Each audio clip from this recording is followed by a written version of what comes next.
अब सूक्ष्म शरीर की तरफ देखें। इसमें सत्वगुण के दो विभाग हैं, मिलित और स्वतंत्र। रजोगुण के भी दो विभाग हैं, मिलित और स्वतंत्र। तमगुण का एक ही भाग है विषय का। तो अब मिलित और स्वतंत्र को पहचाने। हम कैसे मानेंगे कि ये मिलित से बना है ये विभाग और ये वाला स्वतंत्र से बना है? हम कैसे जानेंगे कि ये मिलित से बना है और ये स्वतंत्र से बना है? तो एक छोटा सा प्रमाण देता हूँ। जैसे रेलवे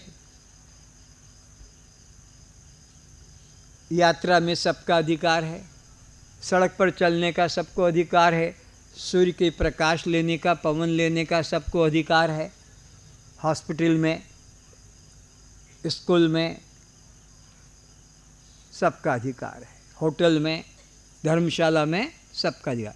लेकिन अपनी कार में, अपने घर में, अपने टॉयलेट में, अपने बेडरूम में, अपने किचन में सबका अधिकार, बोलो, वो स्वतंत्रता की पहचान हो गई।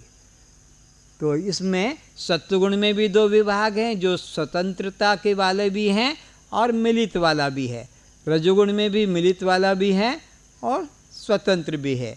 अब हम दृष्टादृष्ट का विवेक करेंगे, एक एक व्यक्ति बोलेंगे और अपने को अलग करेंगे।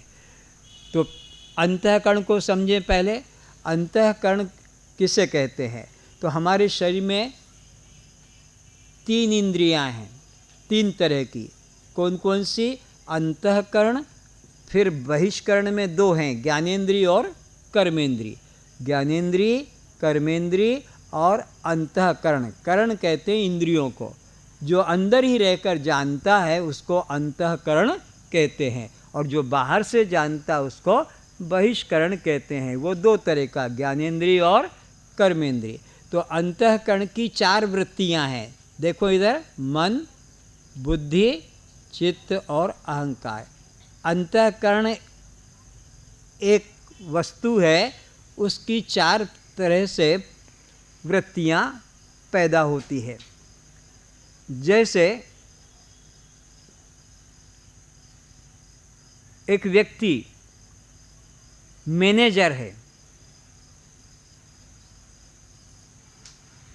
वही व्यक्ति हाथ देखता है तो ज्योतिषी है। वही व्यक्ति अगर नसें देखता है, नाड़ी, तो कविराज, वैद्य है। वही पूजा करता है मंदिर में तो पुजारी है। और वही भिक्षावृत्ति करता है तो व्यक्ति एक है, लेकिन उसके अलग अलग उपाधियां, अलग अलग कर्म से है। तो ऐसे ही अंतःकरण एक यंत्र है, उसमें 4 प्रकार की क्रियाएं होती है, मन, बुद्धि, चित्त और अहंकार। फिर मन किसको कहते हैं, बुद्धि किसको कहते हैं, चित्त किसे कहते हैं और अहंकार किसे कहते हैं, ये समझो। तो अंतःकरण की संकल्प विकल्पात्मक वृत्ति को मन कहते हैं। अंतःकरण की निश्चयात्मक वृत्ति को बुद्धि कहते हैं। अंतःकरण की चिंतनात्मक वृत्ति को चित्त कहते हैं। और अंतःकरण की अभिमानात्मक वृत्ति को, अहंकारात्मक वृत्ति को अभिमान कहते हैं। तो ऐसे मन, बुद्धि, चित्त और अहंकार, ये 4 प्रकार की वृत्तियां पैदा होती। बाहर देखो कोई बदमाशी कर रहा है क्या?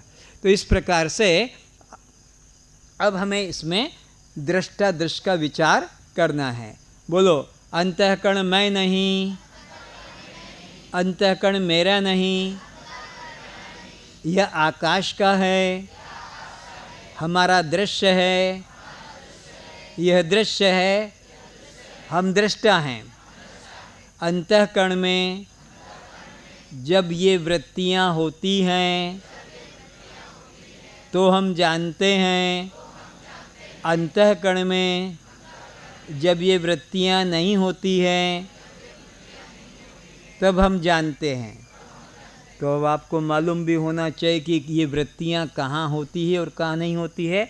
तो 2 अवस्था में होती है, जागृत में भी होती है और स्वप्न में। क्योंकि अगर ये जागृत में ना हो, मन, बुद्धि, चित्त, अहंकार, हमारा संसार का कोई काम हम नहीं कर पाएंगे बिना इनके। और ऐसे ही स्वप्न में भी अगर ये न रहे तो हमने स्वप्न का भी कुछ संसार का कुछ काम नहीं होगा वहाँ का। तो दोनों जगह में ये रहता है, कौन से, जागृत और स्वप्न में। परिभाषा लिखो चलो जागृत की। आत्मा जिस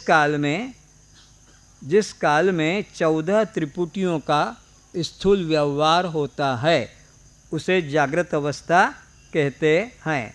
जिस काल में 14 त्रिपुटियों का स्थूल व्यवहार होता है उस काल को जागृत काल कहते हैं। जैसे वर्तमान आप रात के 2 बजे तक बैठे रहेंगे तब भी वो जागृत माना जाएगा, और दिन में भी सो जाएंगे तो वो स्वप्न ही माना जाएगा। अब लिखो स्वप्न। जिस काल में जागृत के देखे सुने भोगे, जिस काल में जागृत के देखे सुने भोगे संस्कारों का बिना इंद्रिय बिना विषय के केवल मन के द्वारा सुख दुख का सूक्ष्म भोग होता है। केवल मन के द्वारा सुख दुख का सूक्ष्म भोग होता है, उसे स्वप्न काल कहते हैं। लिख चुके। आगे सुषुप्ति, तीसरी अवस्था है सुषुप्ति। जिस काल में केवल अज्ञान और आनंद का अनुभव होता है, केवल अज्ञान और आनंद का अनुभव होता है, उस काल को सुषुप्ति काल कहते हैं। हर व्यक्ति के साथ ये अवस्थाएं होती है, हर व्यक्ति के साथ। नोट करो फिर इसी में अलग से। जागृत, स्वप्न, सुषुप्ति, मूर्छा, ध्यान, समाधि, ये 6 अवस्थाएं जीव की है, बुद्धि की है। जागृत, स्वप्न, सुषुप्ति, मूर्छा, ध्यान, समाधि। तो ये 3 अवस्थाएं सबके साथ चलती है। कौन कौन सी? जागृत, स्वप्न, सुषुप्ति, ये सब के साथ प्रतिदिन गुजरती है। लेकिन ये ध्यान, समाधि और मूर्छा ये सबके साथ नहीं होती है। मूर्छा भी सबको नहीं होती है। कोई को एक्सीडेंट हो गया, कोई बहुत बड़ा दुख आ गया, मूर्छित हो गया। ध्यान भी उसी को होगा जो ध्यान का अभ्यास करेगा, समाधि भी उसको होगी जो समाधि का अभ्यास करेंगे। तो ये 3 आपकी सहज स्थिति, जागृत, स्वप्न और सुषुप्ति। तो अभी हम लोग अपने विषय पे आते हैं और परिभाषा में लिख रहे थे जागृत कि जिस काल में 14 त्रिपुटियों का स्थूल व्यवहार होता है उस काल को जागृत काल कहते हैं जो वर्तमान में है। और स्वप्न काल में, जिस काल में बिना इंद्रिय और बिना विषय के केवल मन के द्वारा सुख दुख का सूक्ष्म भोग होता है। जागृत के देखे सुने भोगे संस्कारों का बिना इंद्रिय और बिना विषय के केवल मन के द्वारा सुख दुख रूप में सूक्ष्म भोग होता है। ये स्वप्न अवस्था की परिभाषा आपको बताई।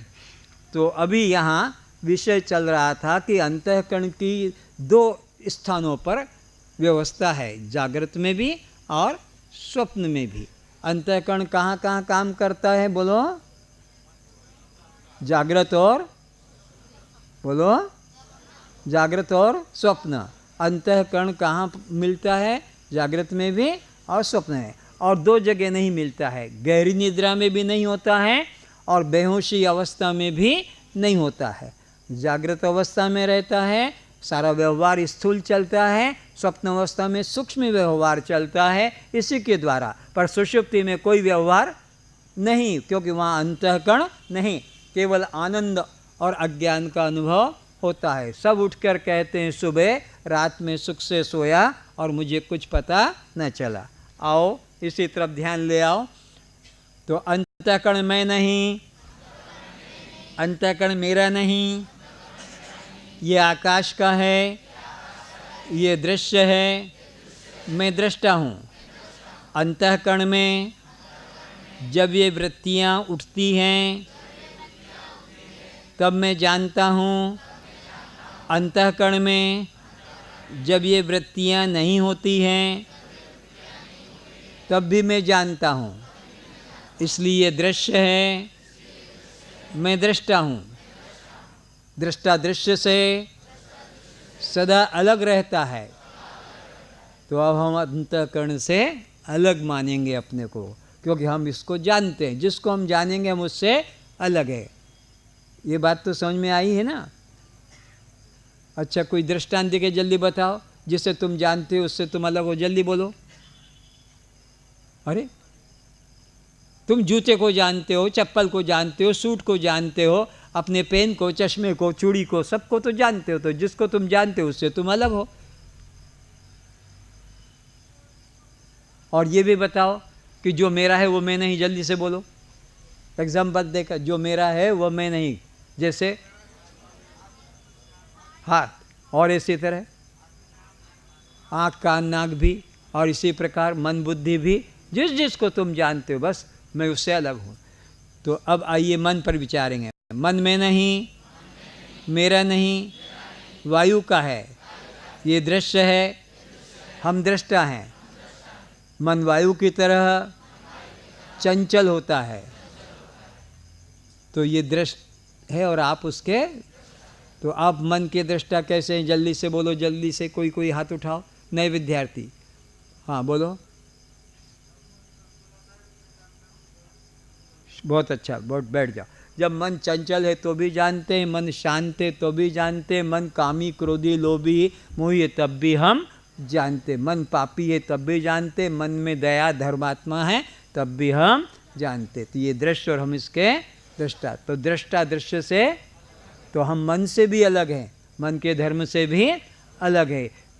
पर धर्म, दूसरे के धर्म को कभी अपना धर्म मत मानना। मन भी दूसरा है। मन के धर्म से तुम सदा अलग हो। मन पापी होता है, मन चोर होता है, मन हत्यारा होता है, मन धर्मात्मा होता है, मन दुखी होता है, मन सुखी होता है, कामी क्रोधी होता है। पर हम इसको जानने वाले हैं और कहते भी हैं मेरा मन ऐसा हो गया, मेरा मन ऐसा है, मेरा मन वैसा। मेरा तो मेरा शब्द लग गया जिसके साथ मैं उसे। हाँ, बुद्धि में नहीं, मेरी नहीं, तेज की है, ये दृश्य है, मैं दृष्टा हूँ। बुद्धि को हम तेज की क्यों कहते हैं? इस तेज के द्वारा हमें रास्ता मालूम पड़ जाता है। प्रकाश से तो हम ठोकर नहीं खाएंगे, गड्ढे में नहीं गिरेंगे, कांटे पे पैर नहीं रखेंगे। तो बुद्धि भी सबकी मार्गदर्शक है। कोई भी काम करते हो तो ये अंदर से जवाब दे देती ये अच्छा और ये बुरा है। चोर को भी, हत्यारे को भी, वो ना माने बात दूसरी है, लेकिन वहाँ उसको वो कहती कि देखो ये काम अच्छा नहीं। जिस काम में भय और लज्जा है वही अधर्म है। नोट करो, जिस काम में भय और लज्जा है वो अधर्म है। किसी से पूछने की जरूरत नहीं, वेद उपनिषद से, गुरु से, शार्ट फार्मूला। जिस काम से भय और लज्जा है वो अधर्म है, और जिसमें भय और लज्जा नहीं है वो धर्म है।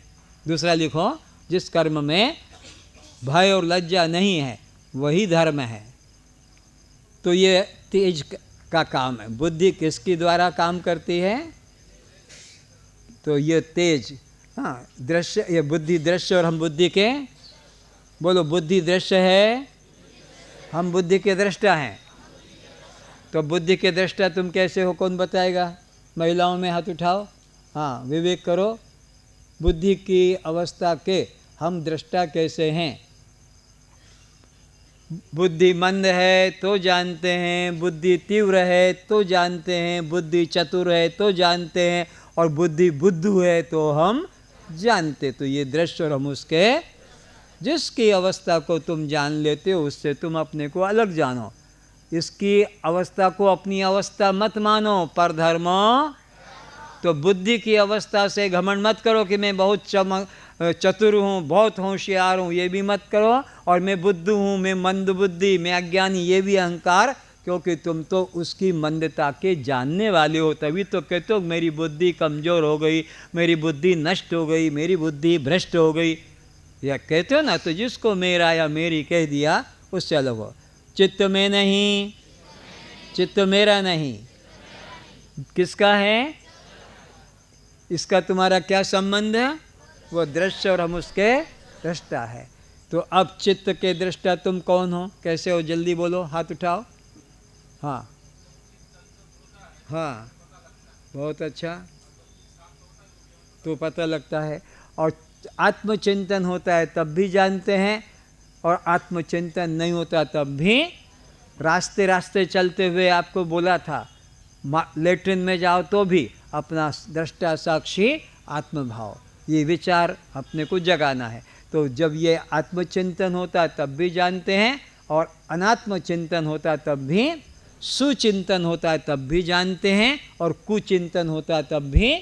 तो ये दृश्य और हम उसके दृष्टा हो गए। आगे आते हैं, बोलो फिर।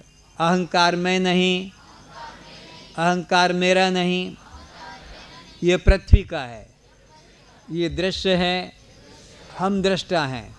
अब अहंकार के दृष्टा आप कैसे हैं? जल्दी बोलो जी, आप अहंकार के दृष्टा। हाँ,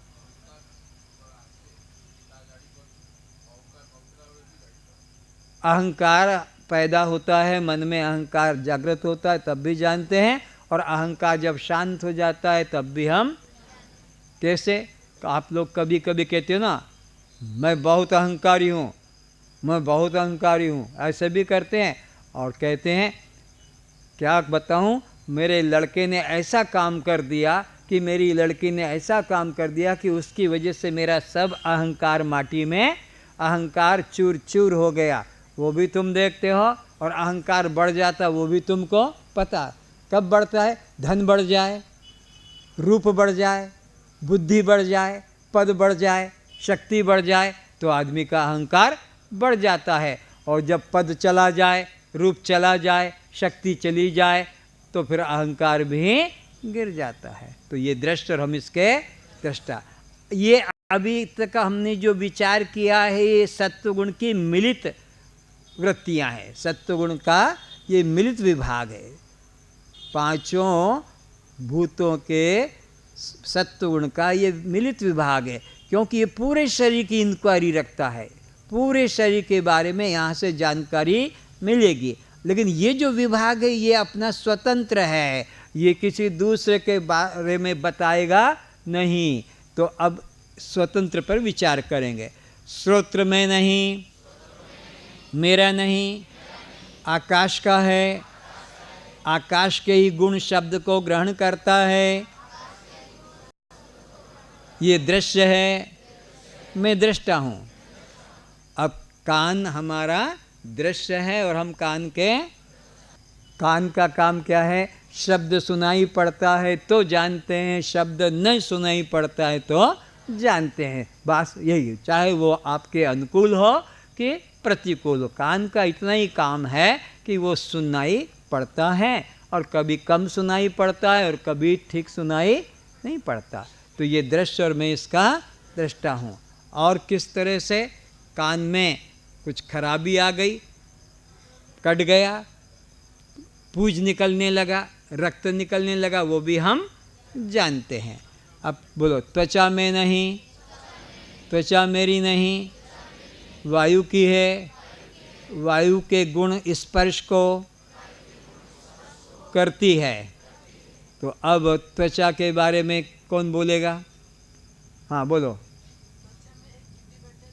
स्पर्श होता है, स्पर्श करती तो भी जानते हैं, और स्पर्श नहीं होता तब भी कभी कभी पैरालिसिस हो जाता है, अर्धांग हो जाता है, तो गरम ठंडा सुई चुभने से भी कुछ पता। तो फिर उसके लिए हम एक्यूप्रेशर, तेल मालिश, या डॉक्टर से कोई इंजेक्शन ऐसा करते हैं, और वो हमारा ठीक हो जाता वो भी हम जानते हैं। अभी आप देखते हैं सब लोगों का थोड़ी थोड़ी देर में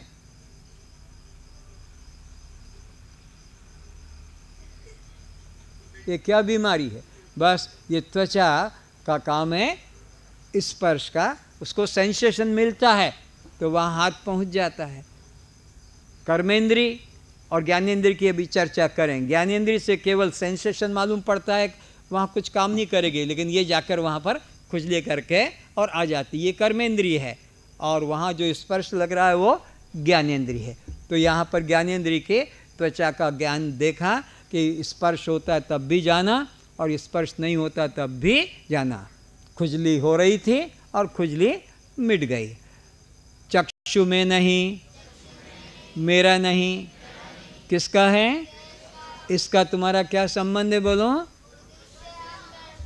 आप लोगों भी बोलो देवता। हाँ, ये दृश्य और हम उसके, तुम दृष्टा कैसे हो? ठीक से नहीं दिखाई पड़ता है, चलो डॉक्टर के पास। और फिर उसने लगाया, कैसा दिखा?